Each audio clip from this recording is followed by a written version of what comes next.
नमस्कार दोस्तों। आज के ब्लॉग में मैं आपको हरिद्वार की सैर करवाऊंगा। हरिद्वार हरि की नगरी, जहाँ पे माँ गंगा भारत की धरती पर अवतरित होती हैं और हिंदू धर्म के लिए एक महत्वपूर्ण स्थान लेकर जीवन में नव संचार करती हैं। तो दोस्तों, हम हैं यहाँ पे परशुराम धर्मशाला के नज़दीक माँ गंगा का पर स्थित है ये परशुराम घाट। यहाँ पे बड़ी साफ़ सफाई है, बड़ा स्वच्छ वातावरण है। यहाँ पर नहाकर आनंद हो जाता है। कितना सुंदर, कितना मनोरम दृश्य है। यहाँ पर माँ गंगा के दर्शन बड़े स्वच्छ और सलील हैं। ये मेरे बच्चा, ये साथ में पत्नी। माँ गंगा की महिमा अलग ही है। माँ गंगा साक्षात स्वर्ग की देवी हैं, जो धरती पर अवतरित हुई हैं। पापियों के पापों का नाश करने वाली माँ गंगा अपने अंदर अथाह समृद्धि, सुख और वैभव, मन की शांति समेटे हुए हैं। माँ गंगा में एक बार गोता लगाएं तो जीवन पवित्र हो जाए। माँ गंगा से हम सीधे फिर चल पड़ते हैं नीलकंठ की यात्रा की ओर। और जैसा कि हम यहाँ सामने देख रहे हैं, नीलकंठ की पहाड़ियों जाने से पहले पूरी छोटी छोटी पहाड़ियाँ हैं। ये माँ गंगा का मैदानी भाग है। माँ गंगा की तलहटी आसमान में आप देख सकते हैं किस प्रकार के सुनहरी बादल नीले नम मंडल में छाए हुए हैं। यहाँ पर पार्किंग की सुविधा है और बड़ा साफ सुथरा ग्राउंड है। यहाँ की नगर पालिका को इस चीज़ के लिए बधाई, और वो बधाई के पात्र बने रहते हैं। अनुपम छटा पूरे स्वर्गलोक में छाई हुई हैं। सूर्यदेव बादलों की छवि में लिपटे हुए हैं। और चलिए अब चल पड़ते हैं हम सीधे माँ गंगा के बृहद रूप की ओर। ये माँ गंगा सीधी पर्वतों से अपनी विशाल भुजाएं मैदानों में आके फैला लेती हैं। यहाँ पर नीला आसमान, और नीले आसमान से दूर हम पर्वतों को देखते हैं। यहाँ पे मनसा माता का मंदिर है। मनसा माता एक तरफ है, दूसरी तरफ चंदी माँ है, और बीच में माँ गंगा बहती है। दूर पर्वत श्रृंखला जो हम देखते हैं, ये पर्वत श्रृंखला नीलकंठ महादेव पर्वतों की श्रृंखला है। यहाँ पे बाबा भोलेनाथ नीलकंठ रूप में विद्यमान है। और दूसरी तरफ माँ चंडिका देवी, माँ चंडिका देवी पर्वतों पे विराजमान है। माँ चंडिका देवी का मंदिर जैसे हम देखते हैं, एक दाईं तरफ मनसा माँ, बाईं तरफ मनसा माता का मंदिर और दाईं तरफ चंडी माता का मंदिर है। साथ में अंजनी माँ वहाँ पर स्थित है। विशाल गंगा हमारे सामने भुजाएं फैलाई खड़ी हैं, जैसे कि माँ अपने पुत्र के सामने उसे गोद में भरने के लिए खड़ी हो। यहाँ पर आत्मिक शांति है, आध्यात्मिक शांति है। आप कितने भी व्याकुल हृदय से आए हों, आपका मन यहाँ आकर बिल्कुल निश्चित हो जाता है। आपके मन में अथाह शांति फैल जाती है। और यहाँ से हम मित्रों चल पड़ते हैं सीधा जंगल के मार्ग से नीलकंठ महादेव मंदिर की ओर। तो उस मंदिर पर जाने से पहले हमें पुल को पार करना होता है, जो माँ गंगा पर बना हुआ पुल है। इस पुल की लंबाई लगभग 2 किलोमीटर की। साफ सुथरा पुल व्यवस्था, और दोनों तरफ जो देखते हैं हरियाली माँ गंगा के मैदानों में बनी हुई है। तो चलिए हम चल पड़ते हैं सावन की सुनहरी और बड़ी शांति में देने वाली वातावरण। माँ गंगा से हम अब चल पड़े हैं पहाड़ियों की तलहटी से होते हुए सीधे नीलकंठ महादेव की ओर। और यहाँ पर हम देखते हैं कि कावड़िए और आ रहे हैं, दर्शन देने के लिए जा रहे हैं। ये हैं हमारे बीच स्थित राजा जी पार्क। राजा जी पार्क का प्रशासनिक विभाग यहाँ जंगल के बीच में स्थित है। यहाँ पर जगह जगह चेतावनियाँ लिखी हुई हैं जंगली जानवरों से सावधान रहने के लिए। और ये मेन गेट है जहाँ से हम सीधे जंगल के अंदर प्रवेश कर जाते हैं, लेकिन आम नागरिक को इसे जंगल में प्रवेश करने पर पूर्ण मनाही है। तो हम अब चल बढ़ते हैं आगे की ओर। और आगे जैसे हम चलते हैं वहाँ पर एक बांध बना हुआ है जहाँ पर विद्युत परियोजना है। इस विद्युत परियोजना से बिजली उत्पन्न की जाती है और शहरों में स्थापित की जाती है, क्योंकि यहाँ से पर्वतों से निकलकर माँ गंगा एकदम से मैदानी भागों में नीचे की ओर आती है। और यहाँ पे टरबाइन लगाकर विद्युत परियोजना है वो शुरू की गई है। यहाँ पर ये देख सकते हैं आप विद्युत परियोजना, यहाँ पर बिजली पैदा की जाती है ताकि यहाँ की विद्युत खपत को पूरा किया जा सके। बड़ा सुंदर दृश्य है मित्रों यहाँ पर देखने के लिए, बड़ा मनोरम, मन को लुभावने वाला, मन को शांति देने वाला। और यहाँ से फिर हम आगे निकल पड़ते हैं सीधा नीलकंठ महादेव की ओर। बड़ा स्वच्छ, गंगा के दोनों किनारे बड़े साफ सुथरे हैं। एक गंगा के दाएं किनारे बाएं किनारे की ओर, बाएं किनारे की ओर से हम आगे बढ़ जाते हैं। और धीरे धीरे जैसे ही हम अपनी मंजिल महादेव मंदिर की ओर जाते हैं तो प्रकृति की छटा अपने आप में देखने को बनती है। प्रकृति अपने पूरे रूप में हरियाली में खिली हुई है। लंबे लंबे वृक्ष, छायादार हरे भरे वृक्ष माँ गंगा के दोनों तरफ स्थित हैं। और इस तरीके से हम देखते हैं आगे कि मैदानों से आगे माँ गंगा सड़क से आगे चलते हुए दोनों तरफ हम देखते हैं तो बड़ा सुंदर लगता है। बड़ा अच्छा सुंदर दृश्य है। यहाँ पे चेतावनी बोर्ड लगे हुए हैं। माँ गंगा की गहराई यहाँ पे बहुत ज़्यादा है। दोनों तरफ पर्वतमालाएं और पर्वतमालाओं के बीच में बसे लोग। ये प्राचीन काल से ही इन जंगलों में रहने वाले आदिवासी लोग हैं। बड़ा सुंदर, बड़ा मनोरम दृश्य है। अनुपम छटा है, हरियाली है, मन को प्रसन्न कर देने वाला। दोनों तरफ जो हम देखते हैं फूल खिले हुए हैं जंगली पौधों के ऊपर। ये फूल, इनका नाम भी नहीं पता कि क्या नाम है इनका। बड़ा सुंदर है, बड़ा मनोरम, बड़ा प्यारा दृश्य है। और हम बढ़े चले जाते हैं। साफ सुथरा, बड़ा अच्छा दृश्य। देखिए किस तरीके से बादल धरती माँ को चूमते हुए नजर आ रहे हैं। ये बरसने वाले मेघ हैं, रुई के जैसे उड़ते रहे हैं। जो मन करता है कि जाके इन रुई पे कहीं बैठ जाए, इनके साथ खेलें। बड़ी गद्देदार सा फीलिंग होती है यहाँ पे देखकर। गंगे माँ के मैदान, हरे भरे मैदान, यहाँ पे गायें चरती हैं। ये सड़क आप देख रहे हैं, सड़क व्यवस्था बड़ी अच्छी जो की गई है।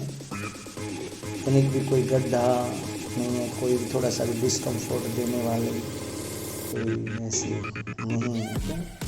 ये बोटिंग आप देख सकते हैं किस प्रकार से बोटिंग की जा रही है माँ गंगा के अंदर। तो आप बढ़ते हुए आगे अपने मंजिल की ओर, महादेव मंदिर की ओर।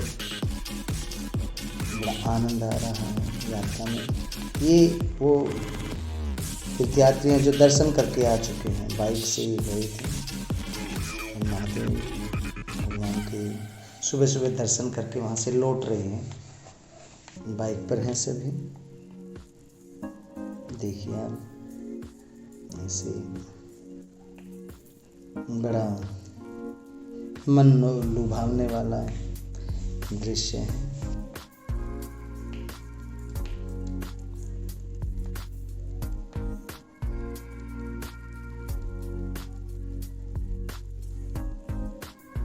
कहीं कहीं पर जैसे कीचड़ है, बारिश का पानी है वो भरा हुआ है, लेकिन ये पहाड़ों से बहाकर जो पहले झरने हैं, झरनों की बनाई व्यवस्था है, जिस प्रकृति को हो इंसान कितना भी चाहे उसको भेद नहीं सकता। ये वो जल धाराएं हैं जो सीधे पर्वतों से आकर निकलती हैं और गंगा माँ की सहायक धाराओं के रूप में जुड़ जाती हैं। ये वही प्रतिरूप है उस झरने का। तो यहाँ से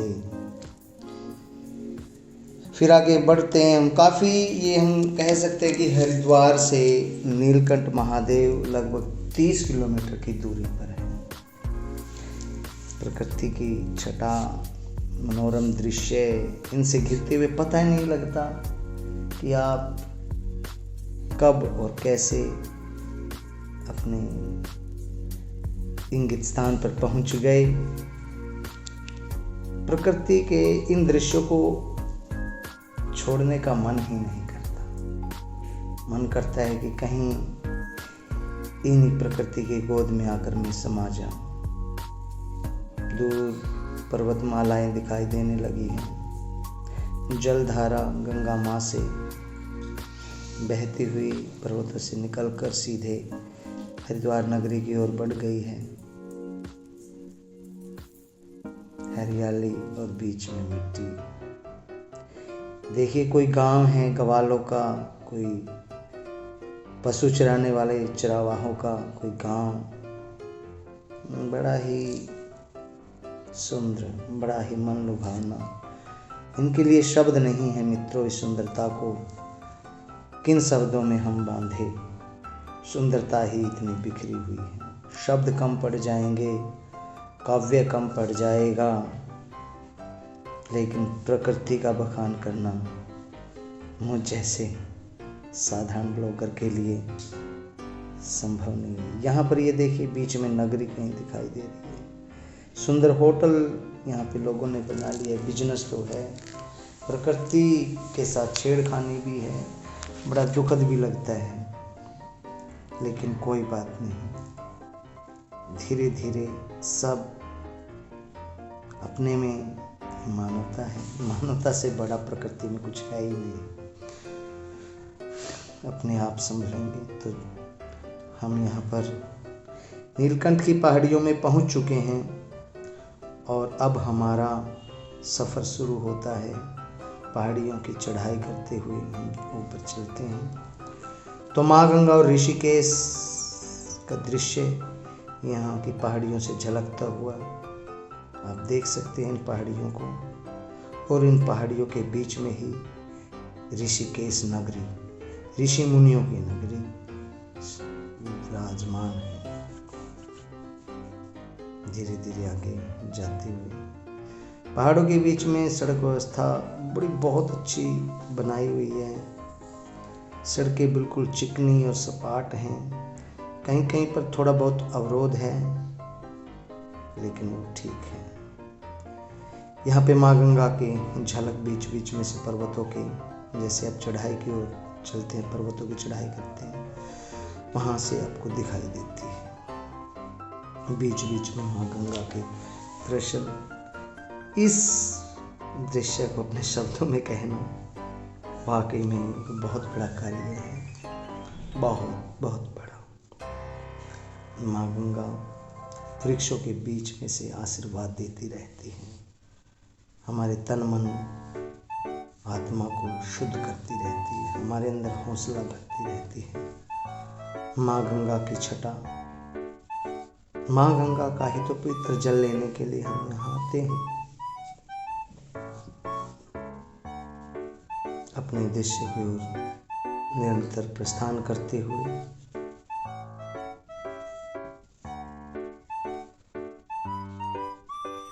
ये दृश्य सचमुच बड़े दुर्लभ हैं। ये ऐसे दृश्य मन, आत्मा, नयन सबको सूक्ष्म निधि से भरने वाले, जीवन की विपत्तियों को हरने वाले। और यहाँ से जब लौट कर जाएंगे तो आपके मन के अंदर अथाह खजाना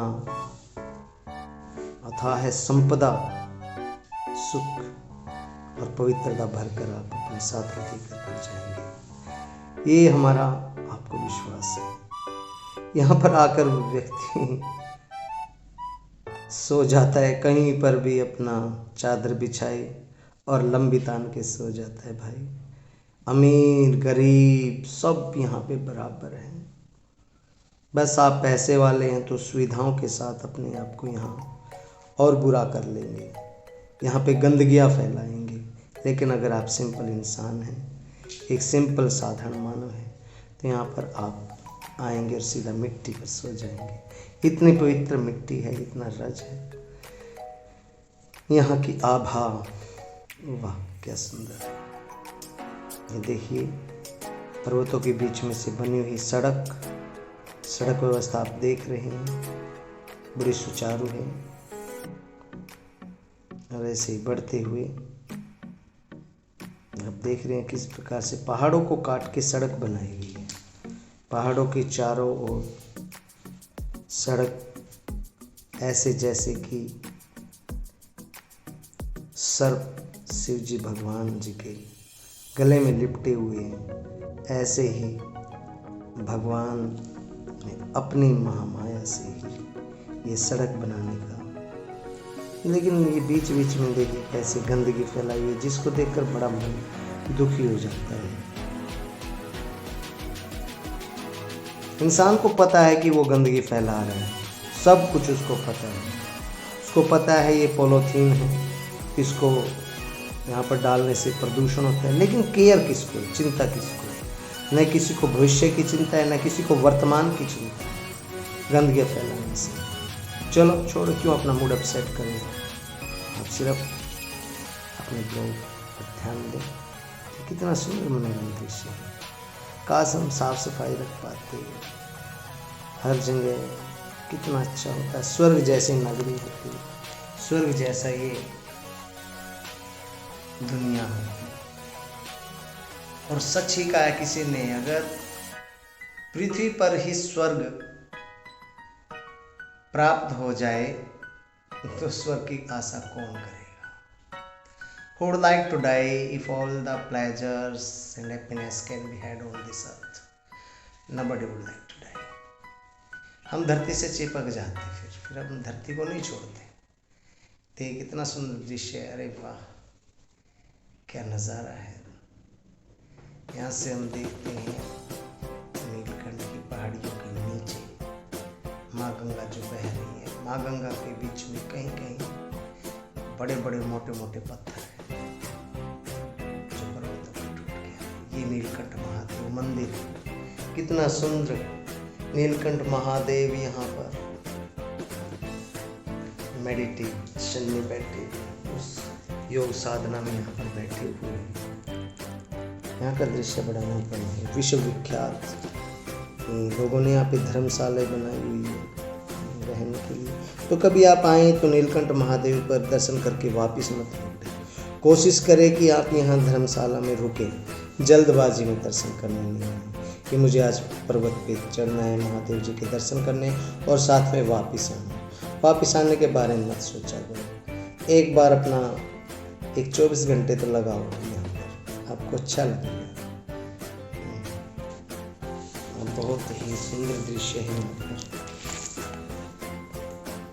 ज़्यादा महंगी व्यवस्था नहीं है यहाँ, बड़ा सस्ता है, बड़ा ही कम मूल्य पर आपको कमरा यहाँ पर मिल जाएगा। 200-400 रुपये तो आप किराया लगा के ही आते हो यहाँ पर। 200-400 आप किराया लगा के आते हो, पैदल चढ़ाई करें। एक दिन का आपका रहने का रूम रेंट होगा 200 से 400 रुपये, ज़्यादा नहीं है। भोजन व्यवस्था यहाँ पे 70 से 80 रुपये की आपको डाइट मिल जाती है, तो कोई ऐसी बात नहीं। दृश्य देखने का ये यहाँ पर झरने का पानी है, पाइप के द्वारा स्नान करने वाले तीर्थयात्रियों को। और अब हम लौट चलते हैं दर्शन के बाद, क्योंकि ज़्यादा भीड़ के कारण हम मंदिर के अंदर का दृश्य नहीं दिखा पाए दोस्तों। कभी मौका लगे तो कोई ऐसे मौसम में यहाँ पर आना जाओ जब कभी कम श्रद्धालु ऐसा अनुमान लगाकर कि कम श्रद्धालु आए होंगे। वैसे यहाँ पर भीड़ बनी ही रहती है मित्रों। मैं आपको रिकमेंड करूँगा कि आप जून के महीने में आएँ, जब जून में छुट्टियाँ होती हैं, स्कूलों की छुट्टियाँ होती है बच्चों के साथ। और अब हम वापस नीलकंठ की पहाड़ी से महादेव के दर्शन करने के उपरांत, हम पैदल मार्ग से नहीं आए थे, हम नीलकंठ पर महादेव के दर्शन करने के लिए बाइक के माध्यम से, बाइक से आए थे। तो उसी रास्ते, बाइक के रास्ते हम वापस से आ रहे हैं, क्योंकि पैदल जो आए थे हम अभी जून के महीने में आए थे, जुलाई का महीना है।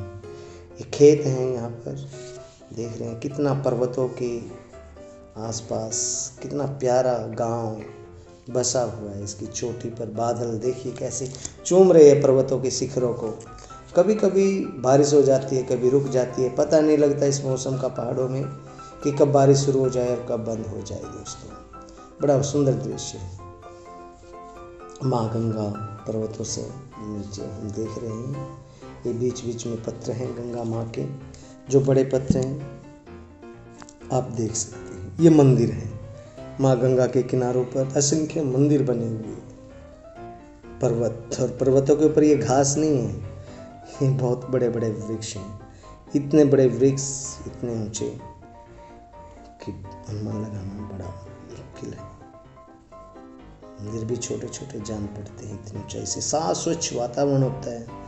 तो चलिए माँ गंगा की धारा का स्नान कीजिए। माँ गंगा ऋषिकेश नगरी से सीधे हरिद्वार की ओर जा रही है, देख सकते हैं आप प्रस्थान करते हुए। सर्पमाला की तरह ऐसे रास्ता जिगजैग मैनर में माँ गंगा हरिद्वार की ओर बढ़ रही है। ये मंदिर देखने के लिए बड़े श्रद्धालु यहाँ पर आते हैं। ऋषि मुनियों की नगरी है ऋषिकेश।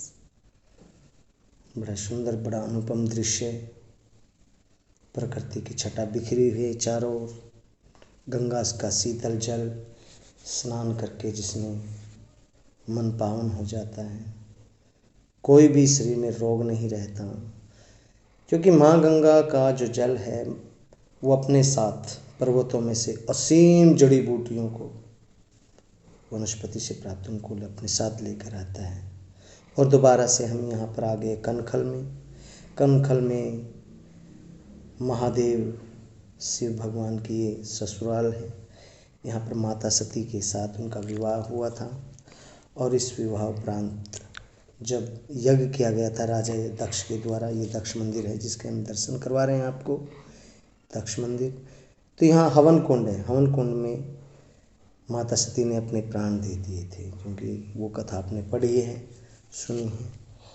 तो उसका कारण फिर कभी आपको दूसरे ब्लॉग में बताएंगे। तो ये महादेव के ससुर श्री दक्ष महाराज का मंदिर और हवन कुंड यहाँ पर है।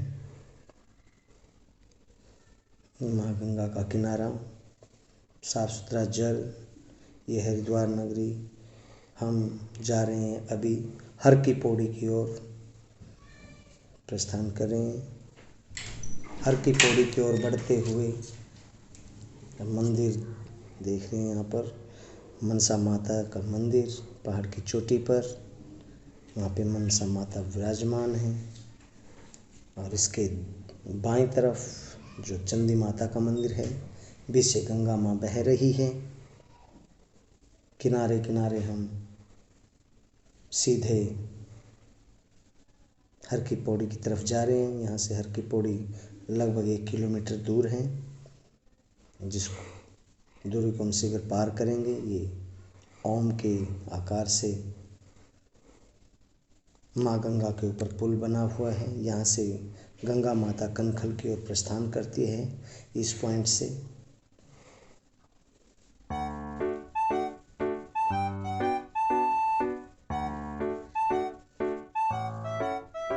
दोस्तों, आपको मेरा ब्लॉग कैसा लगा इसके बारे में मुझे जरूर लिखना। ये हर की पौड़ी पे हम आ गए हैं। हर की पौड़ी में कहते हैं हर की पौड़ी पर स्नान करने से ही गंगा माँ की यात्रा की सफल होती है।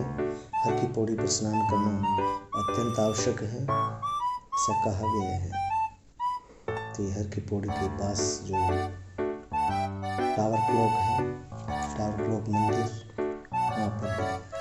तो देखिए एक बार फिर इस मंदिर को। और दोस्तों, आपको ये मेरा ब्लॉग कैसा लगा इसके बारे में मुझे ज़रूर लिखें।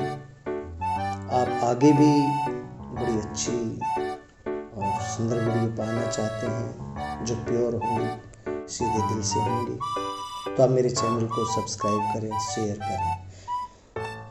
No filter, no extra thing, only purity. I will reach to you with another blog soon, dear friends.